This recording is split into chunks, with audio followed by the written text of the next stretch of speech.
Ladies and gentlemen, please join me in welcoming our keynote speaker, Rob Hufford.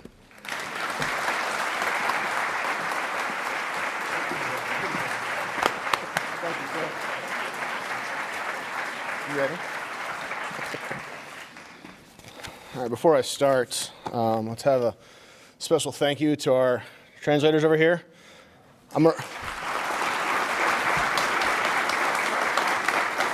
gonna make her work today. Good afternoon and congratulations. It is truly an honor to be your guest speaker today. I know I'm looking out at an extraordinary group of Americans, and you should all be very proud of your accomplishments. So thank you. So what's my story? You've heard some of it already. As a boy, I looked up to my father and I wanted to be exactly like him. To do that, I made 3 goals for myself. First, I was going to play football for Notre Dame and win a national championship there. And then I was going to become a podiatrist and follow in his footsteps and take over his practice. As I progressed and grew of age, my athletic prowess grew also, and I started to get phone calls and visits from multiple coaches. And then came a very fateful day where the O-line coach from Notre Dame called and he informed me that they would not be offering me a scholarship. Shortly thereafter, I received a phone call from the Air Force offensive line coach, who said he would offer me a full ride scholarship. I accepted. Little did I know everybody at the Air Force Academy or any academy gets a full ride scholarship. But I was so proud. And yes, I just said that I attended an academy to play football. I didn't go there for faith of country. I went there to fulfill a childhood dream of playing football on Saturday afternoons in the fall. I soon learned, however, that I did enjoy the military and that I could appreciate the different components of its structure. Fast forward 4 years, and I'm graduating with a civil engineering degree. Yes, I am not a doctor. I am 0 for 3. But hey, I had a job. I did well. Grades were so-so, but I did well for myself. How did the Air Force thank me and reward me for my time at the academy? They sent me to Minot Air Force Base. Why not Minot? Yes. I quickly learned, however, that this was not a bad assignment, and I did enjoy my time. I got to use my degree, and I was tasked to deploy, not once, but twice. Before my second deployment, I met a gorgeous, smart young lady who was also a pharmaceutical sales rep. We hit it off and quickly fell in love. We decided that when I got home from that tasking that we would get married. So yeah, Minot's not all that bad. In Iraq, I learned that I really loved the Air Force and my job. I felt like I was actually making a difference. And those 2 tours over those 3 years, they really cemented my passion for service.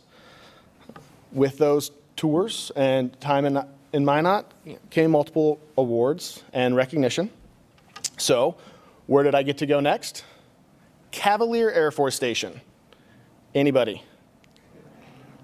Find Grand Forks, drive until you hit Canada, and hang a left.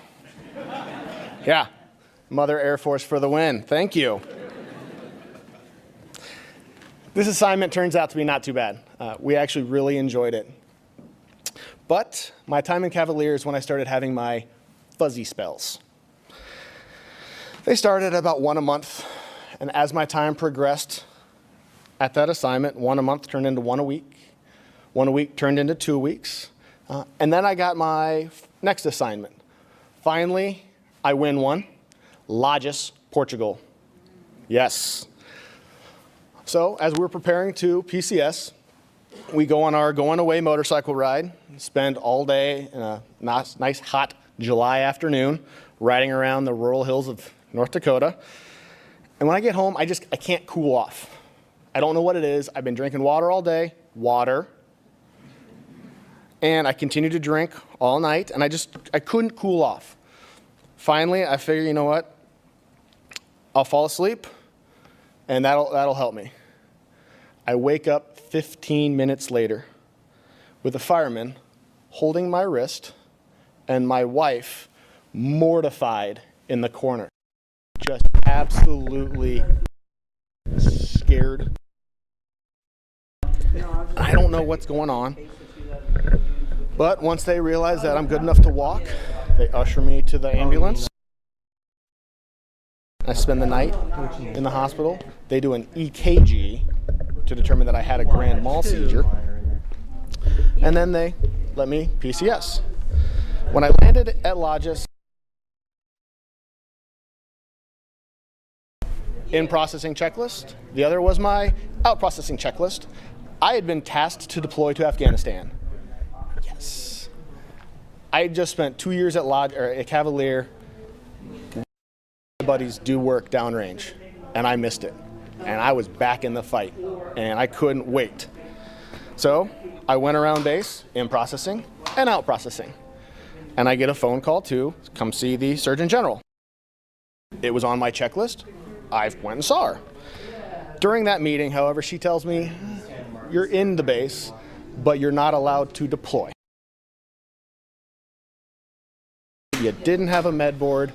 You're not going to go downrange. You shouldn't even be here.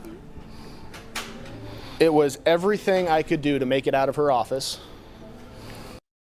20 steps to the bus stop before I broke down and cried huge alligator tears. I spent 30 minutes weeping. Got myself together, got back to my office. What's next? What happened next was a 4-month circus of misdiagnoses, therapies, poking, and a plethora of drugs. Nobody could figure it out. No one knew what was going on. Until one day I was sitting in court, juror's box, and I had a fuzzy spell. I had an episode. When I came out of that episode, the OBGYN next to me was taking my pulse. She was looking into my eyes, and she said, yeah, something's wrong with you. Thank you, ma'am. The next day, I had a flight to Walter Reed, where I spent 10 weeks undergoing treatment. Am I good, CJ?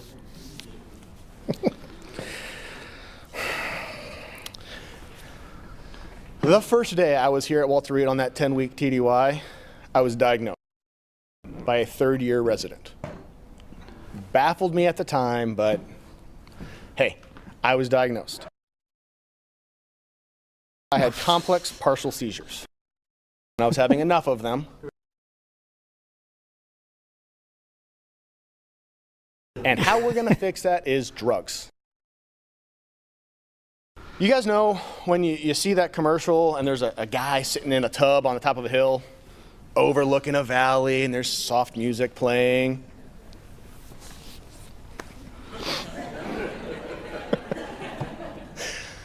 And then the narrator goes, side effects might include. They did the same thing for me with my drugs.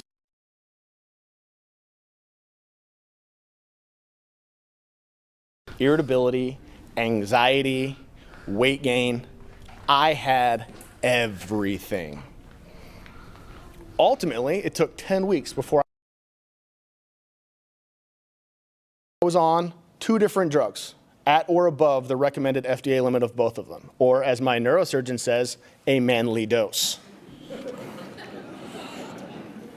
They determined that I was too drugged up to stay at Lodges, and that the best course of action for me would be to come and PCS to Andrews here locally and ultimately have surgery. So they said, you can go back to Lodges for 2 weeks, pack up all your stuff, and come right back. So that's what we did. So, sorry, I lost my place. January of 13, I went in for a temporal lobectomy. And that's where they took out a piece of my skull, electrocuted me for a week, saw how my brain waves were reacting, and then went in and took out a piece of my brain before they put my skull back on. Before that surgery, the surgeon came in and said, hey, just so you know, side effects of this surgery might include, thank you, ma'am. As long as it makes me seizure-free, let's go. My son was born in April of that year, and I started the medical board in May. It was a horrible experience, as I know some of you have been through or are going through. And I love the Air Force, and I wanted to stay in, but all signs were pointing to no and to being removed from duty. In April of 2015, I was placed on the temporary disability list. My career had been ripped away from me. I rebounded, and I got a job as a facilities project manager for the University of Nebraska in Lincoln. This was going to be a great experience for me. My boss's boss was a retired Air Force civil engineer. I knew it was going to be good. 9 months into that, he came to me and said, hey, so it's not really working out, and I'm going to offer you a 90-day severance package if you resign today. If you don't, your boss has every right to fire you tomorrow with 0-day severance. No brainer. Unfortunately, I was a failure. So we have this anxiety, we have this depression, and now on top of it, I'm a failure. Nonetheless, the beat goes on, and I got to move forward. I find a job as a project manager for a VA hospital in Columbia, Missouri. I get to help veterans. I get to be an engineer. This is going to be great. I went down one weekend to search for our house, and I came home. And that 5-hour ride home, something didn't feel right. When I pulled into my driveway, something just didn't seem right even more. I opened the garage door. My wife's van was gone. She didn't tell me she was going anywhere, but okay.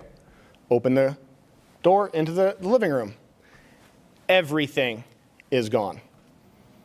My wife had packed up and taken everything, including my son. Those tears in that bus stop, nothing compared to that night. Absolutely nothing. My life as I knew it was over. Enter a dear friend from the first day of basic training 10 years prior. Having been a coach for the Air Force Wounded Warrior program before, she had seen how adaptive sports and resiliency recovery had healed many others with visible and invisible wounds. She encouraged me to attend my first event at Offutt Air Force Base that summer of 16, and I got to go. And I got a little bit of what it was, but not the full flavor. That following summer, AFW2 returned to Offutt, and I got to go again. I was accepted to come back to the program. This time, I attended the ambassador track. Ambassadors are a group of individuals within the Air Force Wounded Warrior program who go out and share their story with groups of individuals at the base, out in the community, or in an auditorium like this. That single week transformed my recovery and kickstarted my climb out of that deep, dark hole I had been living in. In learning to tell my story, I had to learn my story. And that just shot me out of the hole. I got to attend further camps where I learned about adaptive sports and how we can take everyday people or everyday activities and allow individuals with varying levels of disability to play on an almost even playing field. That week reignited my competitive spirit, and then I learned about the Warrior Games and the Invictus Games. I couldn't lose, and I had to do it. So, the Warrior Games are an Olympic-style event over a week where each service has their own team. I was selected to represent, and I got the honor to represent the Air Force. Did fairly well for myself. got picked up to be on the U.S. team for the Invictus Games. So the Invictus Games are a version of the Warrior Games next level high. 18 nations attended with different levels of teams in Sydney, Australia of October of 2018. I got to be one of the lucky 70 members on Team USA. At that event, I got to compete in my 3 main sports: powerlifting, shot put and disc, and rowing. But I also got to sail. A month or 2 before the games kicked off, I got a phone call from one of the leads saying, "Hey, you have an opening. Have you ever sailed before?" And I said, "No, but I'll be on the team. Whatever you need, ma'am." And so I sailed.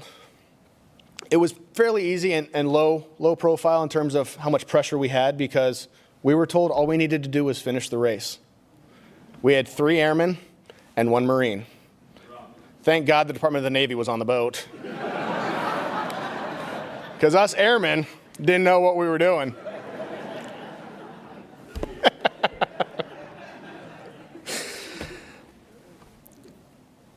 I learned to enjoy sailing, and I found it to be calming and relaxing. It provided me a physical toll, a physical tax on my body, but there was more to it. And that's the underlying meaning of adaptive sports and recovery. I furthered my growth and recovery this past year at the 2019 Warrior Games. Again, I competed well, and I won. I'm almost done. Sorry. I think I'm getting the signal. Sorry. Are we doing good? Okay. But more importantly, as was mentioned, I'm back in blue. I am now a GS employee at Offutt Air Force Base, using one of those programs that was mentioned earlier. So they work. Ironically, I'm doing the same thing I was doing before I was told I'm unfit for duty, minus the uniform. Now, as a civil engineer at Offutt, I've been tasked with managing the runway replacement. And this is taking 1950s era piece of pavement that has been limped along for the last 30 years. We're ripping it out and we're installing all brand new. I'm also the project manager, or I'm one of the project managers helping with the flood recovery and the multiple mill cons associated with that minor water problem we had back in March. To say life is hectic and pressure-filled would be an understatement. I am reminded daily of the importance of these and the other projects I'm working on. But whenever life gets stressful, I simply step back and remind myself of the lessons I've learned through AFW 2. That's my story. It's still being written, but what is yours?